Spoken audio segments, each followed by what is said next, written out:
Let's begin. The 2024-2025 budget is expected to hit 4.1 trillion shillings mark. This is according to the National Assembly Budget and Appropriations Committee led by Kiharu MP Ndindi Nyoro. This comes as the government seeks to reduce on borrowing, with the Kenya Revenue Authority expected to raise at least 2.9 trillion, as Stanley Lugaria now reports.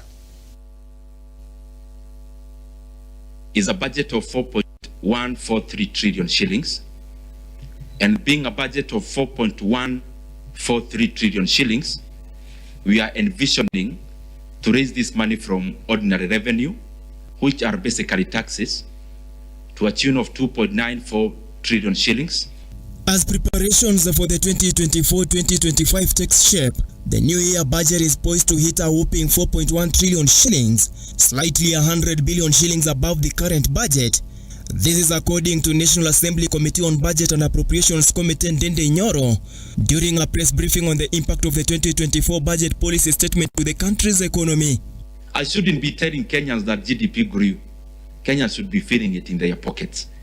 And that is the exact thing that we are doing in this budget, to reallocate our resources in areas that will guarantee Kenyans shared prosperity, where most of the Kenyans will actually feel the growth. Of the 4.1 trillion, the Kenya Revenue Authority is expected to raise at least 2.9 trillion shillings, with 400 billion shillings collected from various government revenue collection facility or centers, as the government sets sight on reducing on borrowing.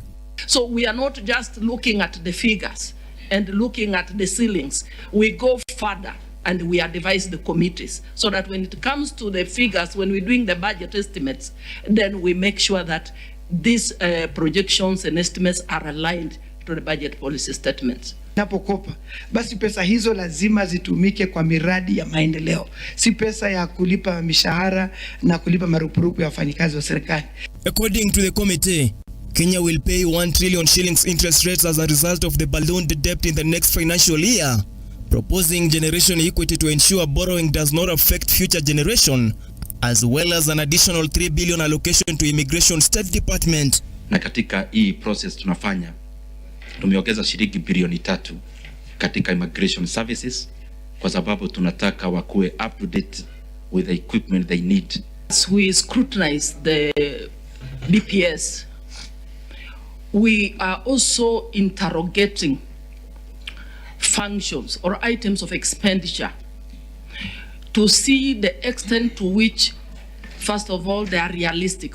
When you look at the medium-term debt strategy, the optimal mix is 45 domestic borrowing, 55 external borrowing. When you look at the BPS, which has been discussed by the Budget and Appropriations Committee, the proposed mix is 48 external, 46 external, 54 domestic. So they are interchanged. Stanley Lugaria, Look Up TV, Nairobi.